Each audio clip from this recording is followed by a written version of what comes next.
Hello, everyone, and welcome to episode 15 of the InkPod podcast. We have here today a very special guest, Alex Mammoser, who is the CRO of Easiway. Alex, thanks for joining us today. Absolutely. Where are you located out of, Alex? Currently, I'm at my house in Michigan, but our two factories are just outside the Twin Cities in Okay. Minneapolis, St. Paul. Oh, no way. Yeah, Nice, nice. How often do you have to head into the office there? at least once a month. Usually, I try Okay, to make it an every 3 week deal where we go to the office.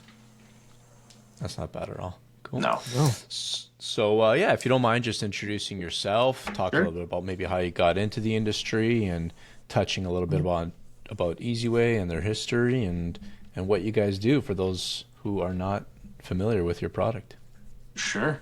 Been in the industry around 20 years now. Started a screen print shop in Glen Ellen, Illinois with my father-in-law about 20 years ago. And I had no clue what we were doing.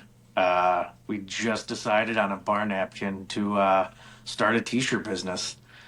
And I had no idea it was in the headquarters of M&R at the time when they were still in Glen Ellen. And so we started with a DTG machine about 20 years ago. And that was tough. If you think it's tough now, 20 years ago, Oh it yeah. was hell. Which one For which sure. one did you start with? It was a TTG brand distributed by Coldesi, and Oh it was yeah. made by Mastermind out of Japan. It was the Okay. Kiosk 2, and it was the same one Fresner was selling as in Arizona, built by the same Yeah, yeah. company. And and we had some ups and downs with that. And that's when Hoffman was trying to start to build the IDOT with M&R. And so, over 6 months, we did some testing or prototyping or whatever you want to call it, since we were so close for him. And turns out working with family's tough. So I ended up taking a job with Rich, and I guess the rest is history. Okay. And then I don't know. Rich sold M&R somewhere late 2015, and somewhere around 2016 is when I decided to move on, and I started working at Easyway.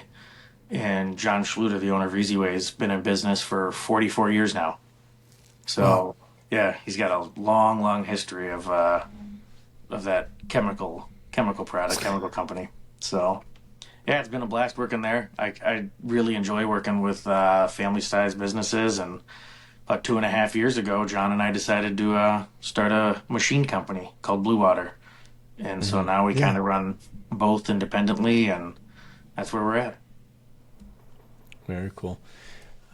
We actually have been selling your product now for, I don't know, I'd say probably 4 to 5 years. Yeah. Sean, I don't know if you've noticed the packaging, but it always used to say like RB dip Yep. solution or RB screen wash, and Yes. we were just private labeling the Easyway brand for years. Yep. We decided, I think earlier in the year at the last trade show, like, hey, let's just come out of the closet kind of thing, and Yeah. let everyone know that we're using Easyway. Easyway is obviously the gold standard in the cleaning I solution for appreciate screen it. printing. So kind of made sense for us, and people love Awesome. the product and it was doing well. So it was time.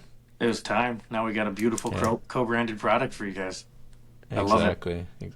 And we've been very, very, very successful. Yeah. Specifically with the dip tanks. I mean, that's one of the reasons why I reached out to you guys originally is because I, watched a lot of videos and seen a lot of dip tanks constantly being used, and I didn't see them very often in Canada. So that was a big thing where I'm like, hey, this could be something that we could really push up here. And I think it Yeah. was either last year or the year before we did like 48 tanks or something like that. So we're, It we're was putting a unreal. lot of Yeah. yeah, Yeah. Wow. a lot of them in there. So, yeah, I mean, is that you'd say one of your kind of claim to fames, and what came about the dip tank? How did you guys come about it? Were you guys the original, Yeah. masterminds behind the dip tank, or where'd you guys get the idea? Did you see a shop that was kind of using it, something similar, and like, hey, you guys should look at this, or how did that all come about? So about 25, 30 years ago, the owner was having some trouble cleaning screens down in Florida with one of the distributor reps, and they actually got T-shirt baskets. Now I don't know if you've ever seen them before, but like those rolling totes that like carry a couple thousand T-shirts around, from the end of the dryer through the shop just to keep them clean and off of a pallet and off the floor.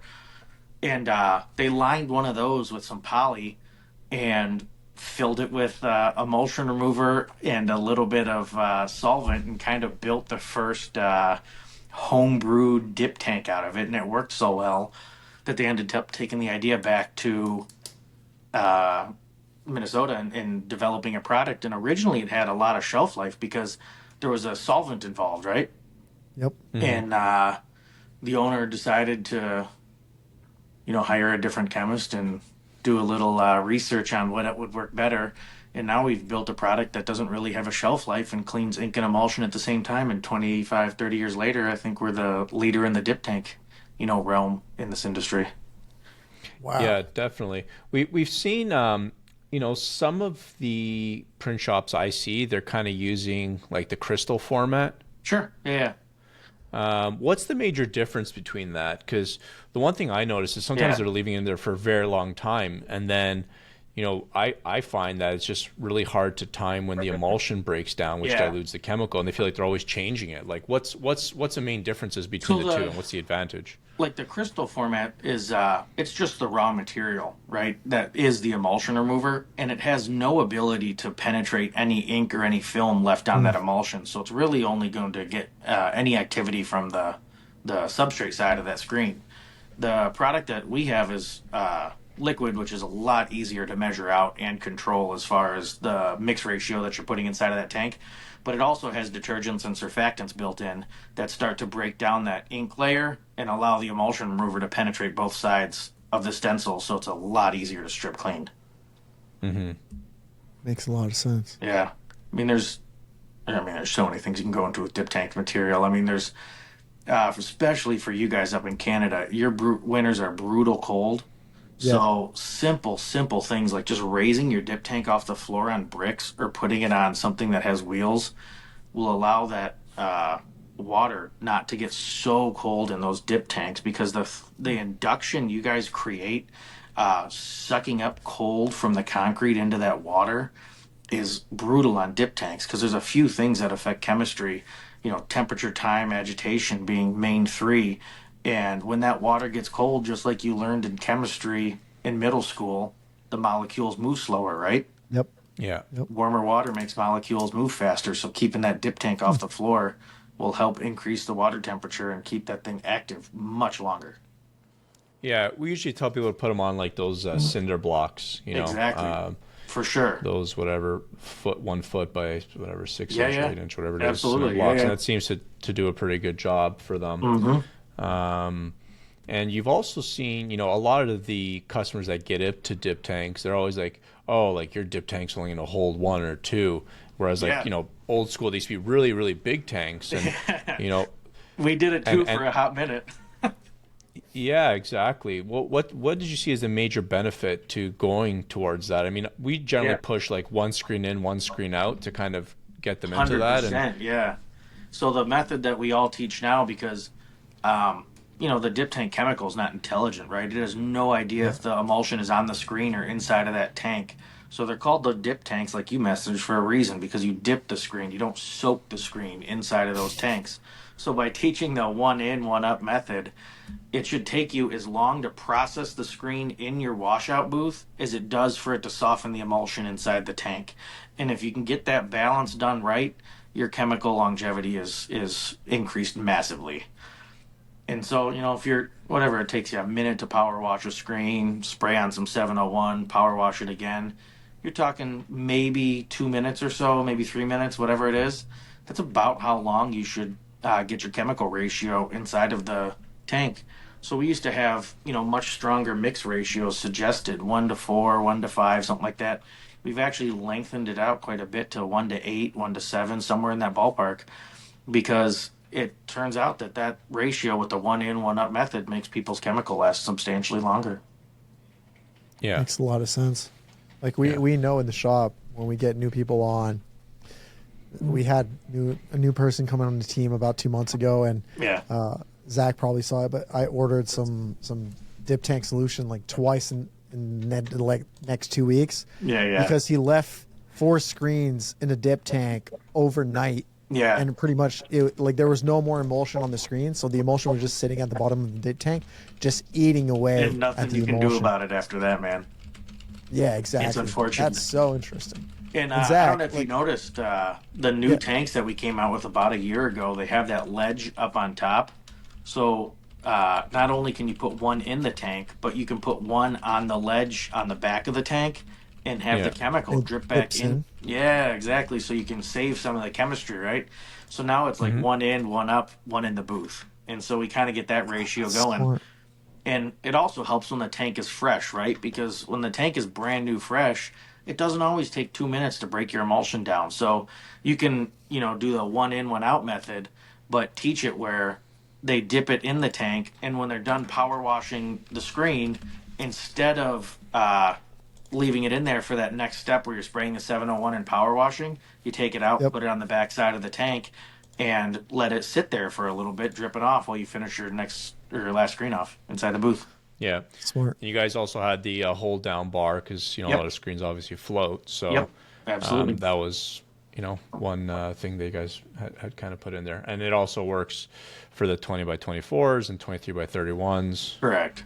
Yeah. No 25 by 36 though. Yeah. No, we have a Well, bigger tank for that comes with some of our automated equipment yeah. or not. You can just use it with the washout booth if you want. Yeah, exactly. Yeah. And for us, the main things that we push is like increase in speed. I mean, you guys have published, was from what I gonna say. recall, like 25 to 40 screens per hour. What do you see as like a good number where someone's working I they would could say, actually clock? Like if your guy's getting 20 screens an hour, the person doing your screen cleaning is doing a really good job. Yeah. Yeah. Yeah. I mean Yeah. that's a really good average. So you get 2-3 minutes a screen, something in that ballpark, because you're always going to have the transition of scraping the last bit out or any of that stuff. So somewhere in that ballpark. Yeah. And in regards to, chemical savings, that's another big one. Speed is one, chemical savings is another, because, if not, you're just spraying all the chemical and it just goes right down the drain, right? That's a huge part of the pitch for the dip tank, right? I mean, you get to save that chemical. It's why we added the drip ledge to save the chemical. It's also, I mean, it's both for actual cost saving and an environmental impact thing. I mean, we're big on trying to put as little down the drain as we can. We know some of the Yeah. stuff that we use in this industry isn't always the friendliest, but if you limit the impact we're going to have on the system, that's the best we can do, right? Because we still have to produce. Yeah.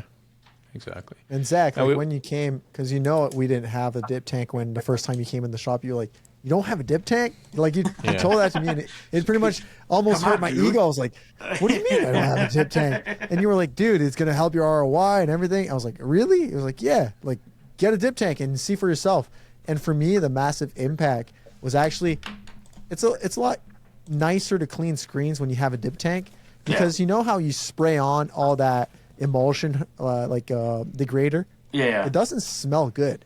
No. Like it's not fun to clean screens, right? Yeah. So if you're cleaning screens all day and you don't have to smell all those products because it's in the dip tank, the staff was actually a lot happier using the dip tank. So Yeah. they're doing it quicker. There's less product going down the drain, and they just enjoy their job more. Like it's not That's as awesome. oh shit, I had to go clean screens, right? It's Right. like, okay, I'm gonna go clean screens, and anybody now is like okay with it. Yeah. But Yeah.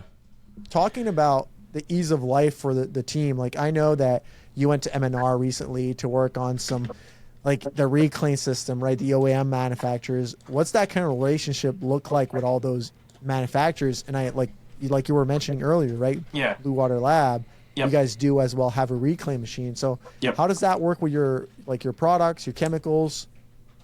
So before we had many more OEM relationships with some of these manufacturers of the equipment. Obviously, when we started Blue Water, a few of those popped off, but Yeah. that was to be expected. But the private label side of the industry is something no one really talks about. But it was very successful with RB for many years until we decided to kind of launch that out of the closet.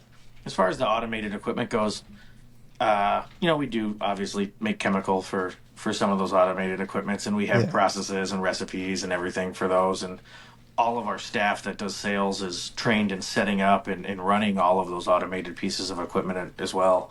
Most of our guys have either been in this industry their entire lives or dang near it. So it's I don't even want to add up how many years of experience we have under our belt with automated equipment. Oh yeah.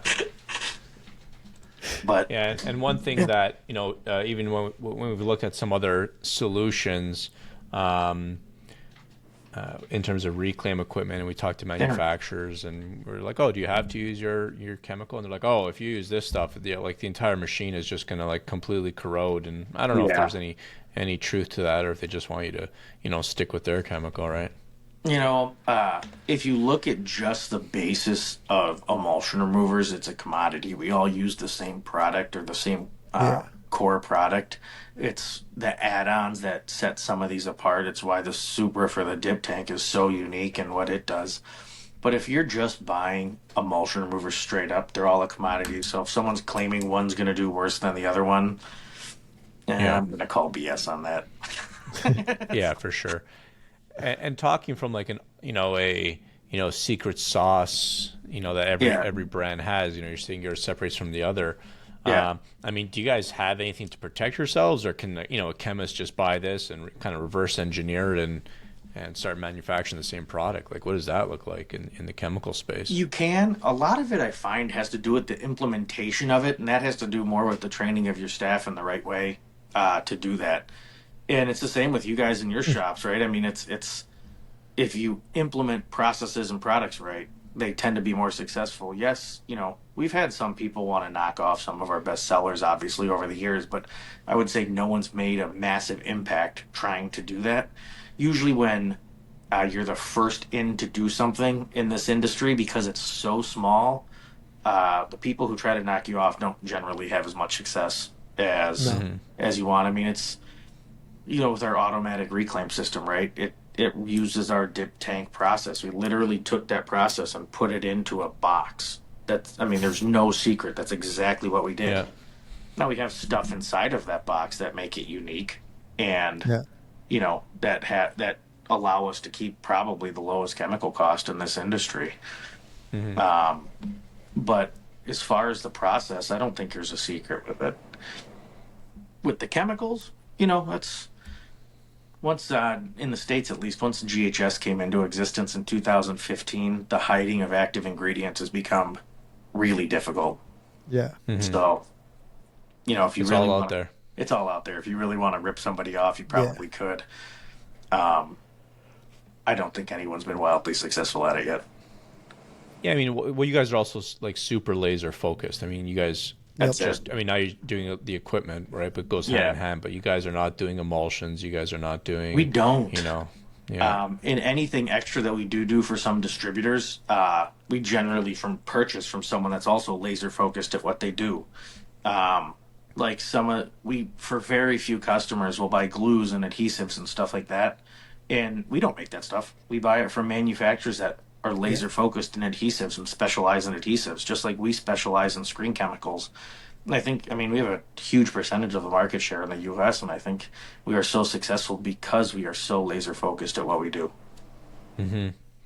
For How sure. about overseas? Because I mean, it's expensive to obviously ship, Yes, right? yeah, Like it's like absolutely. like pre-treatment. Sometimes I'll get manufacturers from like Korea saying, "Hey, we got a really good, pre-treatment, but it's just so Yeah. expensive to ship." Do you guys have a big, market base outside of North America? I would say pre-COVID, we had a really large market share or marketplace outside of it. We have distributors in 40 countries. So Oh Hmm. wow. yeah, and a lot of that was set up, and I'll give credit to M&R because they allowed me to go to 58 countries for this industry before I left, and so I met a lot of really great distributors and a lot of really great people in a lot of really great places, and they allowed us to set that network up. Some of it's struggled to come back after COVID in certain Yeah. countries, but like you mentioned, it's quite expensive to ship chemicals overseas. So the added benefit is we sell on our environmental impact because there are many factories that produce for the Western world that have to produce to Western standards. regardless if they want to or not, right? And so because we hold to a certain standards and we abide by so many restrictive substance lists in so many different facilities, that they end up buying our chemicals anyways. You know, the Nikes, the Adidases, Yeah. all these places have very strict, you know, Gildans, all of them. They have strict, you know, lists that you have to abide by, and we do. Yeah, and I mean your product is pretty much. I mean, I know from my offering, everything's drain Yeah. safe except I think the textile press wash, right? Yeah, sure. Press washes as a whole generally aren't. In the states, it can't be over 140 degrees and go down a drain. A drain, that would be a federal Okay. crime at that point if if you did that. Yeah. Although I'm sure it happens all the time. I don't want to know. I've seen people using aerosol screen opener in a washout booth before and blowing out the stain with it. And I just put on your, you know, It's a big no-no. blindfolders and earmuffs, man, because it's horrible to watch. You try to teach them the right way after that. It's it's tough. What are your best options with screen openers? Because that is probably one of the most mean, toxic I products, would right? say don't use them if you can. I mean, Yeah. Yeah. it's kind of like one of those things. I mean, there's a bunch of stuff we can go into, but it's like a haze remover, right? I'm not saying don't have one in your shop. Don't, it's, you know, you obviously at some point will get a clog and mesh that a regular press wash may not be able to open. So you can always have the one can, but it's like one of those things you want to lock up and, you know, you got to come ask me for it type thing, right? Yeah, yeah. So Generally just didn't speaking, get abused. liquid press washes, you guys sell a lot of it, right? And Yeah. they do the job really well. We make one specifically that you guys buy as your press wash that has a lot of what I call open time. So once you put it in the screen, it gives you a ton of time before it evaporates for you to wipe up that ink and get it out of the screen. And then if you take a dry towel and buff it out, you can tape right afterwards. I mean, it's got some really, really cool properties like that. And you know, why would you need a screen opener after that? You end up, as soon as you spray it in, if you don't jump on it right away to start getting the ink out, you're not gonna get the ink out of the screen. It'll evaporate before you can do anything.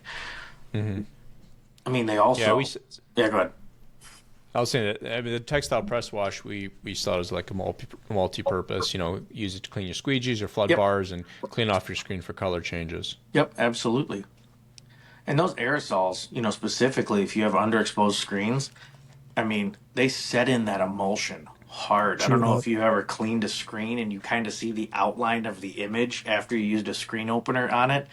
You've basically hardened the underexposed emulsion with that screen opener when you do it. And it does the same thing with ink, right? It'll set in stains in your mesh like you can't believe if you use it wrong. Yeah. And there's a bunch of downsides to it. You know, the upside is you can get a little something out of your mesh if you have to. Yeah, for sure. Yeah. For sure. Jumping back to the dip tank, Yeah, I see, sure. you know, different clients kind of doing things differently. You know, some will hit it with screen wash and then they'll put in the dip solution and then hit it with Sure. screen wash again. You see some just carting out the ink and just popping into the dip tank, Yep. you know, using the cleanup cards. You know, what is the best way to do it? I mean, I guess it might depend from shop to shop, but what Yeah. do you guys usually push? We always You're good. recommend doing a good final scrape on the screen with either an ink card or a squeegee or a flood bar, whatever you have around, right? And just get that last bit of ink out because it's kind of, I mean, to me, it's really simple. The same amount of ink you want to save and put back in the bucket is the same amount of ink that should be out of that screen when it goes in the dip tank. If you got globs of ink going in that dip tank, man, you're just wasting dollars like crazy, both on the chemical side and on the ink side. And, you know, today's economy, if you got that kind of money, you know, hire us up. We're all in. And it's Yeah. silly to put that kind of money in the dip tank. So, you know, just scrape it down to a thin film, Yeah. put it in the dip tank, you know, wait the, you know, minute or two that, you know, we set up for you when you go to clean it and have it. I mean, it's really that simple. We don't want to be put money. So you don't think you really need to hit it with a screen wash I before don't going to know. the dip I mean, tank? it's not the way it was designed to be built. That's why the degradants and detergents are in it. You know, some people want to because they claim it makes the tank last longer, and let's just pretend that is true. The amount of dollars you're going to spend pre-cleaning that screen with the solvent compared to your tank lasting 100 screens less, 500 screens less, whatever it is, you'll never get that money back in return on the solvent cost. So just put that film of ink in the dip tank and go for it. It's the math will never work in your favor by pre-cleaning. Yeah, I mean the math is also how we sell the dip tank. Like I remember, let me see if I could pull it up. Yeah, I mean because at the end of the day, like yeah, Sean, you're saying it makes everyone's life so much easier. It's makes it more fun. But a lot of these shops, they don't care if it's more fun. They're just like, it's going to save them money. And we have that. That's it. It's true, right? And I actually have this sheet that we have on our website, and it talks about how in standard reclaim you have to apply the solvent and scrub, rinse, emulsion remover, scrub, rinse, stain remover, scrub, rinse, and the degreaser, scrub and rinse, which at the time was like $1.06 USD versus 40 cents with the dip solution. And then when you look at that, you look at the number of screens per week. It's if you're doing 50 screens per week, which I would say is like smaller shop. It's like 1,500 US in savings a year in chemical and like 3,300 in labor. So once you start adding those extra steps, it kind of starts to take away from the value of the dip tank, right? Absolutely. Yeah. Super interesting. But yeah, for me, like when you said it, it made all sense, the ROI, right? Yep. But what I was saying earlier is just like the benefit of like you have the ROI and then the surplus is like, oh, and it's more fun to do it, right? That's just like the added bonus of like the cherry on top. Let's talk it about becomes a win-win for everyone, right? Exactly. At that point. For sure. Let's talk about ghosting and hazing. What's the difference between the two? Yeah. Yeah, and like how to avoid them and how you can fix those. Yeah. I mean, I think those get confused all the time. I was talking about that at a seminar last Friday I was giving. A ghost image is literally that. It looks like a ghost in the screen, right? You can't see it except for a small reflection, or when you run water over it, you see that image, right? 99 times out of 100, that comes from someone printing with too much pressure, or if you're a manual printer, acting like you're Hercules trying to get ink through that screen because there was something else stopping you, whether it was off contact or something else being set up wrong, right? And so when you go to clean it, you see the ghost of that image in there. You've deformed the knuckles of the mesh or the threads of the mesh. And to get that back is very, very difficult at that point. Either can use a haze remover to kind of get the threads to thin up and relax, or you can use a wetting agent. We make one called Screen Perfect, and you can try to use that to get it to bounce back. But getting a ghost out is really difficult. Thankfully in textile printing, generally images that are ghosted don't transfer from the next screen to the next print. Where that really affects bad is in the flat stock industry. If you're in the graphics industry and you have a ghost like that, because you're printing on a solid surface and you're printing such thin inks that those hit, like, say if you wanted to print a poster or something like that, right? Just for ease of use with you guys. That image would easily transfer into the artwork of the next one. So you're going to get that deformed ink transfer in, and that's where they call it, you'll see the ghost of that last image in the next one.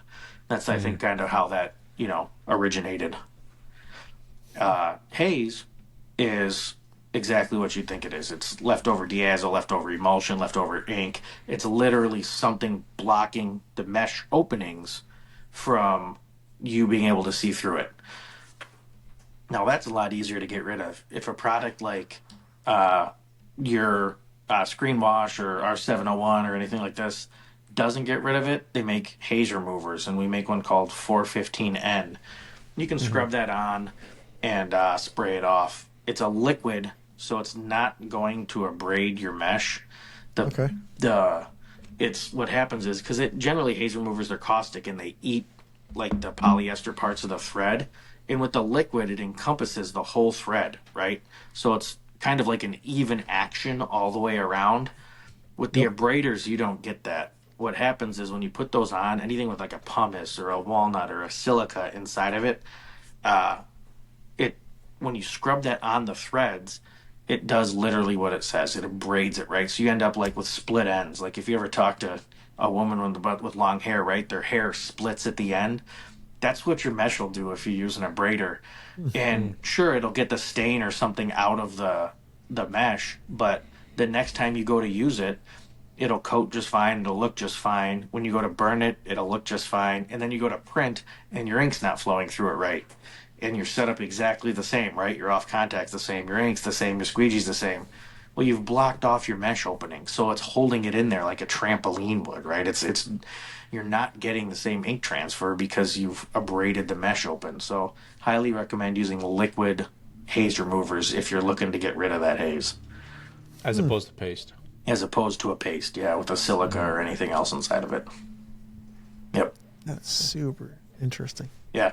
So people buy thin thread mesh and then they use abrasive and then it's not worth it because their thin thread, the opening is not there anymore. Man, no, you've done so much against it, right? Yeah. And you got to be careful with liquid haze removers too, right? Because it's literally stripping the polyester away, right? And so if you leave it on there for 5-10 minutes on like a high mesh count thin thread, it'll just explode the mesh and your screen. You just rocket ship it. We got a cool video on our Instagram showing what our 415 does to mesh after it sits for a couple of minutes. Just So kind of like an educational thing, right? Just don't do this. Yeah.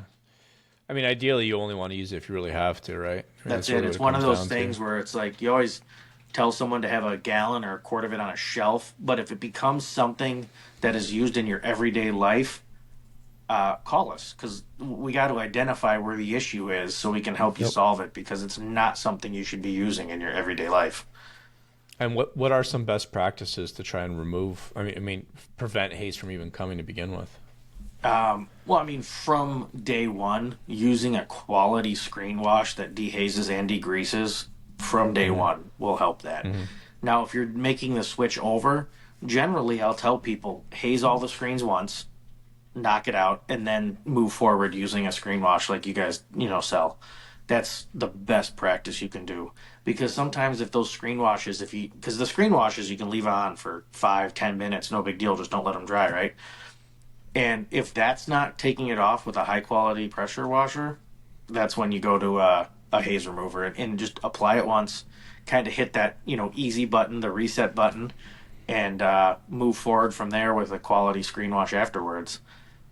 I think something people forget a lot is a quality high pressure, man. Yeah. You see so many people using $99 pressure washers, and there's arguments to be made because they buy these warranties and then they can return them infinitely in some horrible loop. But I look at it and say, I've spent $1,500 US on a quality pressure washer, and the speed at which I can clean a screen versus what you can with a $100 pressure washer is insane. Sure. Yeah. And people just they look at the small price increase over a time period and just don't acknowledge how much labor they're putting into that screen with that low quality pressure washer. So and I think we're all accustomed to do it at first, right? When you don't get the money and you're starting up, you're like, you buy that small pressure 100%. Washer, and then you don't know. Like when I started, small trick, guys, if you're just starting, you have a cheap washer pressure. Yeah. Close it every time you're done. Don't leave it on always. So that's the worst thing. So I learned that the machine lasted a month and a half, and then I went back to Canadian Tire and I was like, hey, this machine lasted a month and a half. The guy was like, did you leave it on 24/7? I was like, yep. He's like, well, it's not under warranty anymore. Get a new one. So I got a new one, and then that next one lasted 3 months. And at that time, I was like, all right, we're done. Let's just buy a good pressure washer, and we're going to be good with it. So that was massive. But yeah, for us, it was like we started with a smaller one, and then we grew to a bigger one. It's massive, the difference, how good it works. I mean, it's how clean it gets the screen and how quick you can do it, right? I think part of it is, it's like if you're trying to use 701 with a garden hose, it's so much more work than a pressure washer, right? And then if you're trying to use it with a mediocre pressure washer and you jump to a good one, you're like, what have I been doing my whole life? Yep. Yeah. Now, most degreasers, I'll talk about garden hose. They usually recommend, if I'm not mistaken, you apply that and then you rinse it out with a garden hose, right? You don't want too much pressure? I do, yeah. So generally what we teach is After the dip tank, you strip, you spray the screen wash, you strip again with high pressure, and then right after that, you do a flood rinse. And so because the 701's got the degreasers in there, you shouldn't have to apply an additional degreaser. But always just it's easiest to like do a Y fitting from the wall, right? And run one hose to your pressure washer and one to an actual garden hose, and just run the water on the top rail of that screen, and you should get like a sheeting effect down the mesh, and that's how you know it's clean. That's what I use the saying from John, where I just say clean is clean, because when you get that sheeting effect down there and there's no color impedances in that mesh, it's clean. And what the flood rinsing lets you do is, one, get rid of all the atomized particles that are around in that washout booth off of it. And Yeah. it also tells you if there's any tiny impedances that you can't see, right? Because if it's flowing down like a sheet, it's great. But if it splits like a V and you can see the water cut, you know something's in there, even though if you can't visually see it. And then you just repeat the screen wash stage and do that process again. Yeah.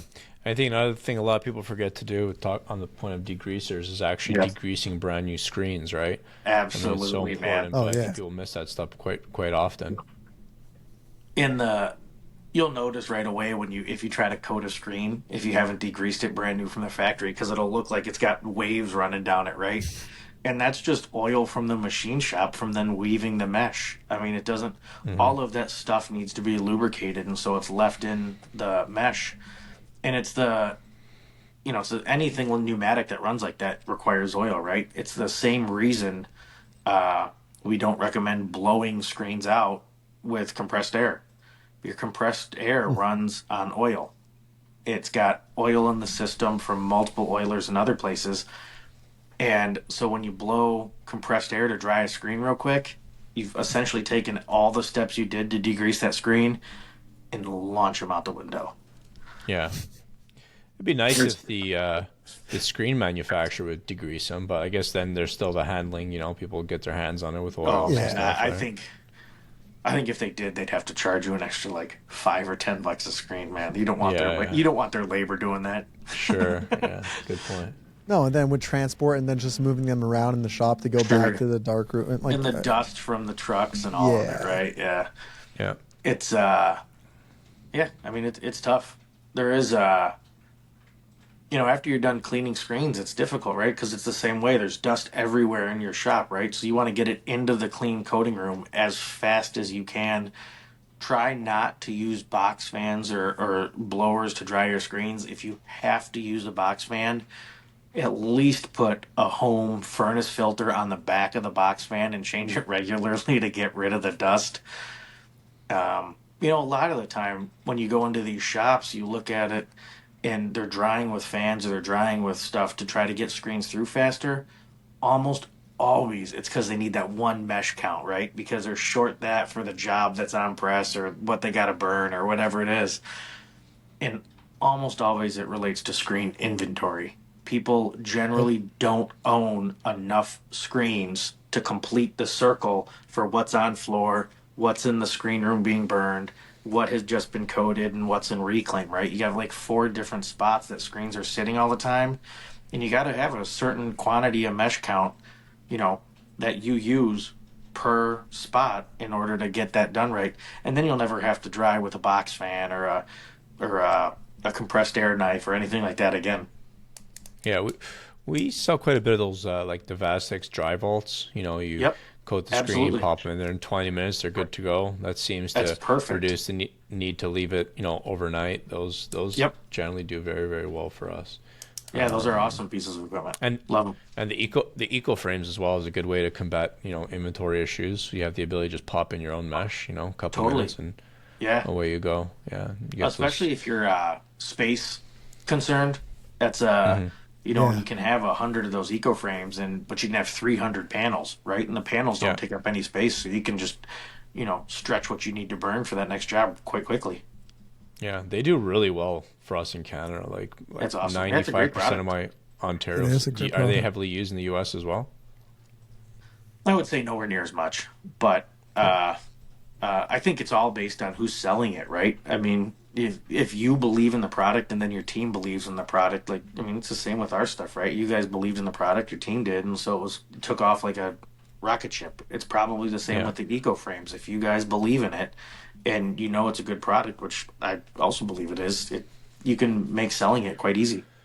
Yeah. Yeah, a lot of it comes down to education, you know. Yep, for sure. Right. Yeah, it is a little bit more expensive up front, but you're saving shipping, back and forth. You don't have to have a massive graveyard of screens. Once Yep. one rips, you can just pop it in yourself. So Yeah. you have to be able to communicate that to the customer for them to make a decision, right? Because yeah, at first glance, yeah, it is a little bit more expensive. I'm paying an extra whatever $10 a screen, Yeah. but once you explain it to them, it starts to make a lot of sense in the long run. It seems like such a minor inconvenience, but it's all about the education.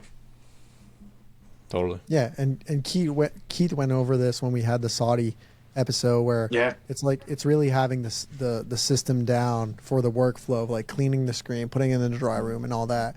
Yep. And like for us, the hardest part is the screen tension, right? So we have the flow down, like cleaning, it's Yes. drying, and then we put the emulsion, then we expose. So having the screens, right, that you can build on your own and stretch on your own. Yeah. One screen's not good, you just restretch another one, go through the process, and then you're not done like waiting 2 weeks to get the screen restretched. Yep. So that's a great benefit as well. Yep. Absolutely. No question. Yeah. I mean, So- you were just going over some tips. I mean, Yeah. you're in a lot of shops. What other tips and shop hacks do you have for screen printers? Because that's just something that, everyone's always doing things differently. But sometimes Yes. you see something like, oh, that's really cool, and by implementing that, it's really going to help me out. Do you have any like real favorites that you see that shops should implement to kind of improve their processes and workflows? I really like that vacuum tool that a couple manufacturers make to dry the screens if you don't have the ability to buy like a Vastex cabinet or anything like that. They make that vacuum tool to suck off Smart. the water real quick. And it also Yeah. makes a huge difference right after you're like for developing because you have to dry all those screens before you can tape them, right? Just Yeah. get one of those vacuums and it dries off so fast. And then you're able to tape it and get it into production quite a bit quicker too. Because I think it's another place where you lose lag time. Because Yep. it's all about workflow for there. Another thing I see is the pressure washers, which I brought up earlier. People do not use big enough pressure washers. They always undersize stuff, and it's just a huge bottleneck, and that's a killer. Screen inventory is another massive one. That's a big thing to keep up with. As far as workflow goes, I mean, obviously keep the loop as open and as clean as you can. That's key, and really if you're moving into a new space, think about where you want to be in 10 years because nobody ever built their screen room big enough. It Yeah. somehow gets ignored all the time, and I don't get it because we're screen printers and the screen is crucial to us. And we make the screen room like an afterthought from setting up where presses and dryers and, receiving's going to go and shipping's going to go and where the ink room's going to go. And it always gets that last corner in the shop, right? But I would, if you're in the process of moving, at least give us a call or talk to one of your reps and really ask questions on how much space you're going to need, for your goals inside of that building. That's smart. What are some rule of thumbs that you have? I mean, let's say, a manual shop versus a 1 or 2 auto shop. I mean, do you have some usual Yeah. rule? I mean, obviously it depends. Are you going to go with a CTS, to image your screens, but do you have some rule of thumbs of what Yeah, you like sure. as a I good mean, size? if you're, it's funny. 10 years ago, I would have told you have 100 screens per automatic, right? But we've seen the run sizes get smaller and smaller and smaller in these past decades. So if you got like a mid-sized shop where you're running 100, 250 pieces per run, I'd say 150 screens per auto. If you're down in that 24 to 72 range consistently all day, just hammering those jobs out, I'd almost go as high as saying 200 screens per auto is pretty crucial to have in inventory in order to keep that loop flowing properly. Obviously, not knowing the specifics everywhere, it's hard, but I would say that is a really good general rule of thumb. I'd always tell people to buy an autocoder first. I think it's also something that is massively overlooked. Autocoders help so much from how consistent your ink lays Yeah. down, how easy reclaim is. I mean, it how consistent your burn is. I mean, it helps so many aspects of this industry and it's so overlooked that I think autocoders should be almost a first buy for a screen room. I agree. Couldn't agree more with that. Yeah. That was massive for us. And we tell shops all the time, if you're crazy. going to get into Yeah. a CTS, don't even bother unless you have a. And we still, 100%.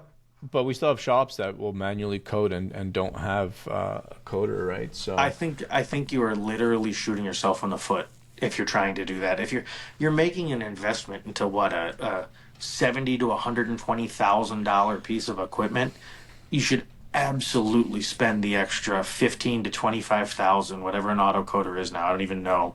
Yep. yeah, you're in that range. To get it and implement it. It just I agree. it does not make sense. And if it's I don't even understand the money hindrance argument at that point when you're making that kind of investment into a screen room. It just doesn't make sense to me. I agree. Yeah, yeah.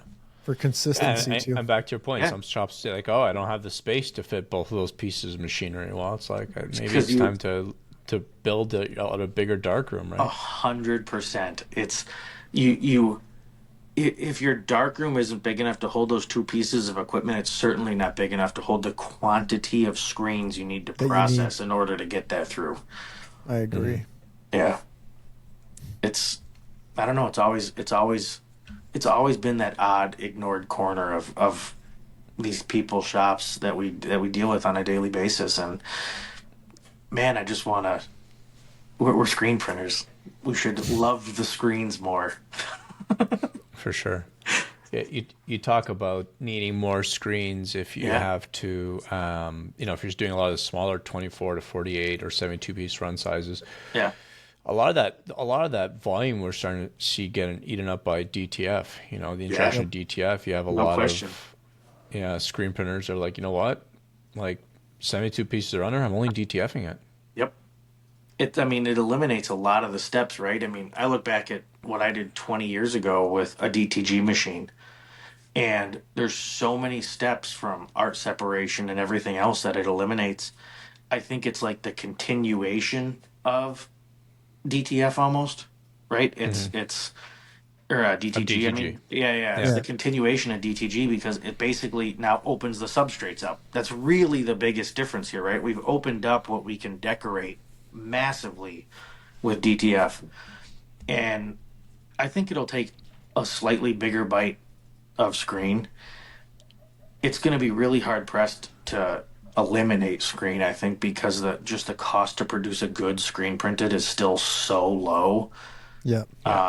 That it's going to be really hard. And then there's the whole thing that plays in with feel and all that other stuff. I mean, that's all got to get worked out long run. But yeah, I mean, it's going to make an impact on those smaller runs for sure because it's going to allow access to more people, higher color counts, and less orders. I mean, there's no question on the base consumer level to get custom gear, it's opened up a whole new world. Oh, have you seen an impact? I mean, obviously, people, shops starting to bring those in. They're going to start using less, screen cleaning chemicals. Have you guys seen an impact at all from DTF yet, or no? I would not say yet. It's kind of I think everyone's businesses operate on like this, dang near 80-20 rule where 80% of our sales are to 20% of the consumers here. And I think on the smaller, the screen count run stuff, it doesn't create a massive impact on us yet. I do anticipate it doing something though in the near future here. I'm not ignorant to the fact that it exists and what the impact it's going to have on the industry. I just don't think it's going to affect the core larger shops that produce screen for the way they do. The orders they run and stuff like that. It's not. I've been through it with 15 years of DTG, and I'm not saying it's the same thing, and that it's going to have the same impact. I believe it will be a bigger impact because of the abilities it has to decorate other style garments. I just don't think it's going to ever eliminate screen print. Yeah. Well, hopefully not, because I don't think there's too much value that you guys could add to that space, right? I mean, Not you're right not going to now, start no. manufacturing film or powder, and the No. ink is generally And I mean, OEM. So it's tough because most of that stuff's done overseas anyways for less Yep. than what we could do it here in the states, and it's hard to make an argument for some of the quality people are getting with that. yeah, and you see some manufacturers. I know there's some companies in the U.S. and in Canada that are now trying to produce this film, but it's just so much more expensive. It's like more than It's double, right? Yeah, And I then for mean, me to because pass that on to my customers, just like no chance. there's no chance, right? I mean, I think you know I was in digital for a while, obviously at M&R, so I have the background in it to know some about it, but it's not crucial for those customers so far that I've seen to hold specific Pantone colors regularly.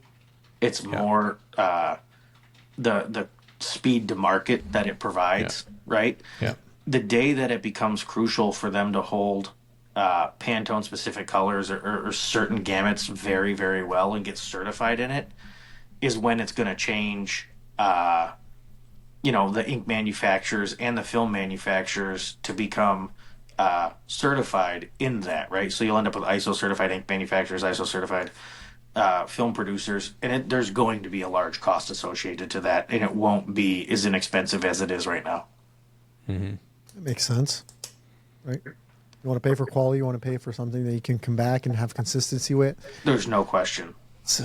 It makes sense.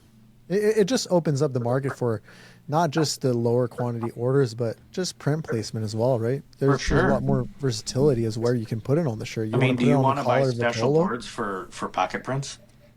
Exactly. You don't, right? You don't want to buy 16 boards to print pockets. You'd rather Exactly. buy a heat press and a couple hundred transfers a month. Yep. Yeah. Then you don't have to change over your press. You don't have to change over any of that stuff. And just the labor savings in that alone would pay for part of a DTF machine. Ex- I yeah. 100% understand where you can make it make sense. It's so easy. Yeah. Yep. Some clients do weird things like, you know, lunch bags or some kind of Oh, weird yeah. products Yeah. like promo products that umbrellas even I've seen. Although you can screen umbrellas, I've seen guys Sure. screen umbrellas, but yeah, I mean a lot of products that. But again, you need like an umbrella, fixture, right? That's going to Yeah. clamp How it do you down. call it? The thing that holds it at the bottom with like the That's arm and everything, exactly and the it. clip. Yeah. But Yeah. for it coming after the 1-2 color work or any of the corporate work, it's not there yet. No. Yeah. Sure. And we do see some customers, like I have some larger customers, like 90 piece one color, they're going to DTF it. Wow. Yeah, which to me, I find, a little bit surprising, but, maybe their presses are just, busy running the big Yeah, jobs, if they're right? busy for sure. Yeah, yeah. So maybe they could implement another auto to kind of scoop up some of that work. But yeah, I mean, the cost of like, the powder and the ink and the film, it's pretty inexpensive. It's not like DTG where, No, and the for labor sure. too, right? Yeah, yeah. Cost of pre-treatment's expensive. Then you get discoloration, okay, and we got to get this And there's dialed back very in. little amortization and cost in the DTG on the machine, right? Because the speed is the speed for every single print, and the cost of Yeah. the ink is the cost of the ink. And I mean, like, there's so little amortization of cost on DTG.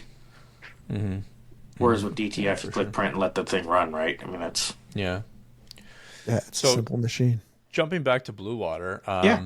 why bring out the line? I mean, you guys were selling chemical for a long time. We talk about being laser Yeah. focused. Why did you guys feel like, hey, and you guys sell a couple different types of machines, right? We do, yeah. We have 3 different reclaim inline machines. We have 2 different size developers, and we have a couple of what I call box machines that don't have a belt in it, right? Okay. We saw a giant hole in the market. Number one, every single one of our competitors basically has the same order of operations, and they all kind of get a clean screen for the most part. I mean, you can make it do anything you want. It's just at what cost does it get it done at, right?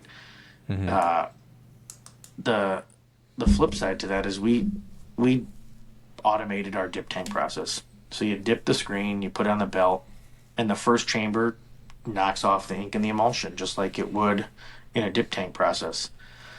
And then we have some special air movement tools that keep water where water should be and chemical where chemical should be, so we can keep the reduced cost there and cross contamination completely separate.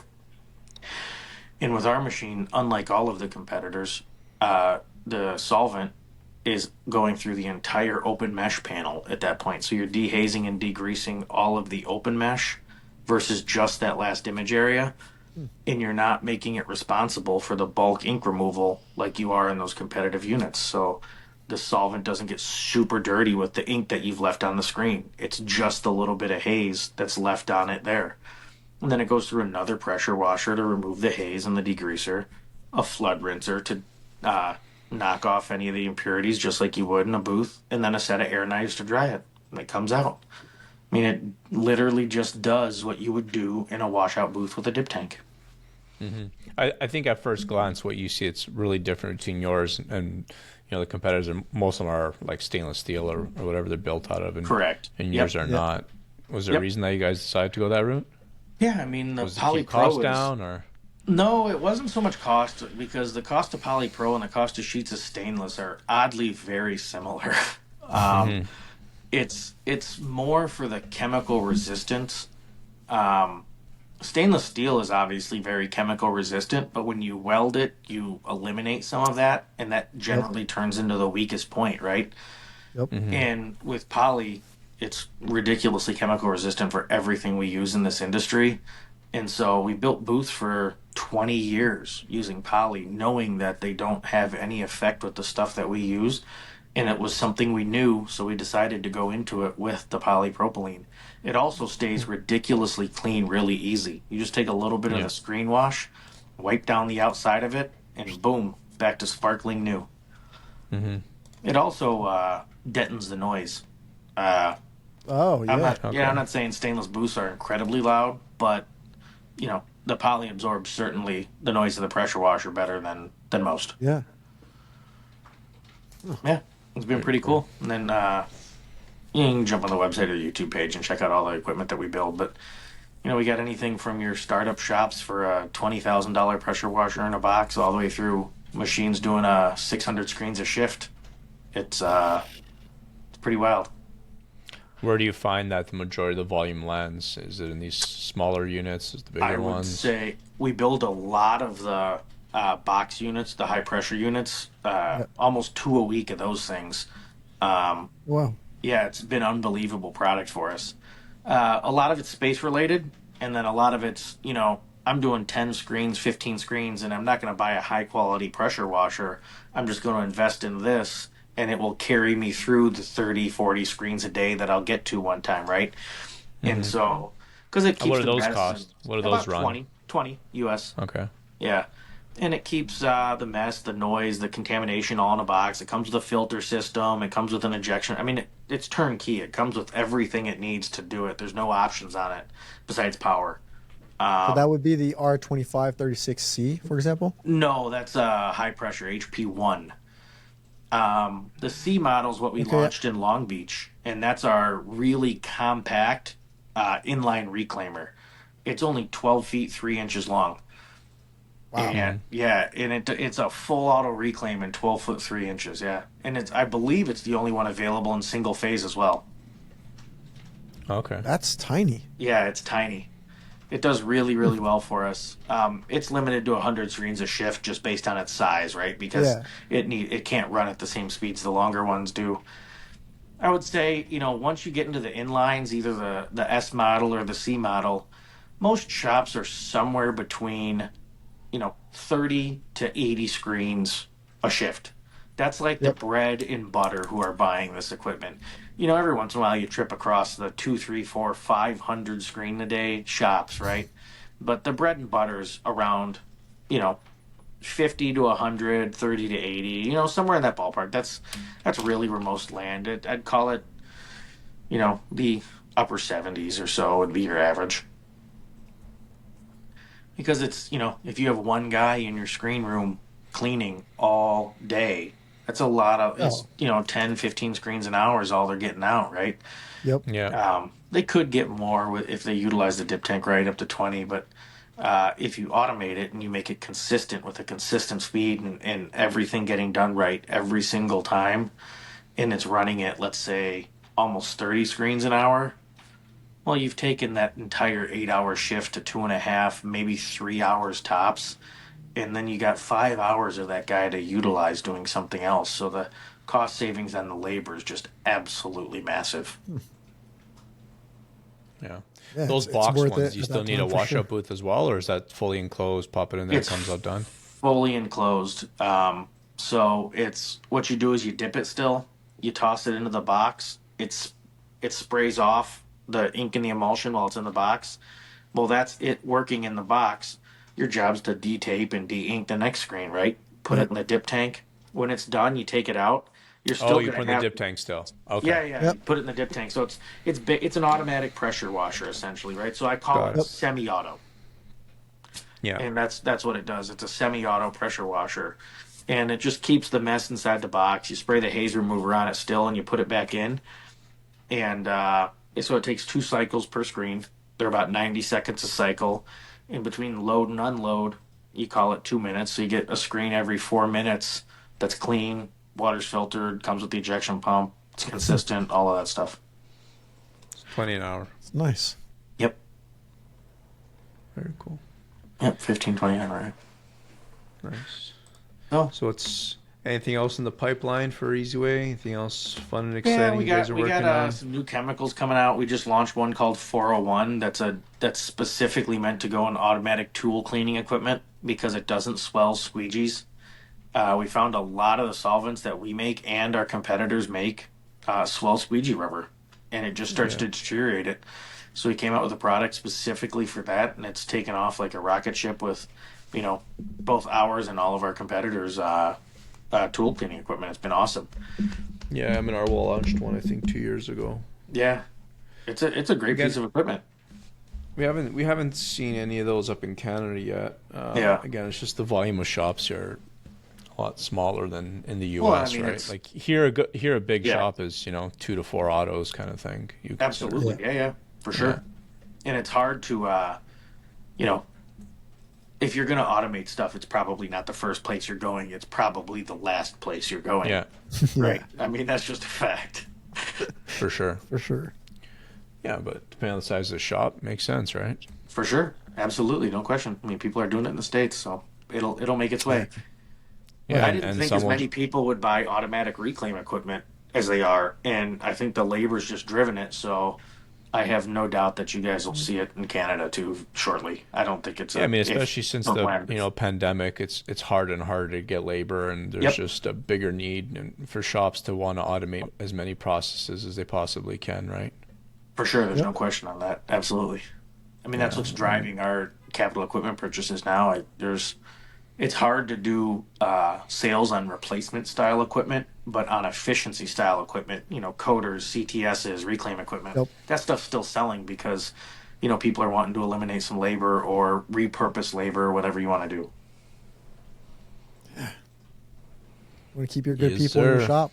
That's it, man. You got to keep the good ones, the quality of life thing you were talking about earlier, right? Exactly. Yeah, some will put it in. Not, I mean, some will just have the money and they're like, I just want to make sure my staff is happy, and that's it. Absolutely. I'm not going to save money on this necessarily, Nope. in the long run, but it's just going to improve the quality of life of my shops, right? Yeah. And Of you my want to my keep, I mean, the employees. people that help you make money, you want to help them, stay loyal to you and help them make more money. So, Exactly.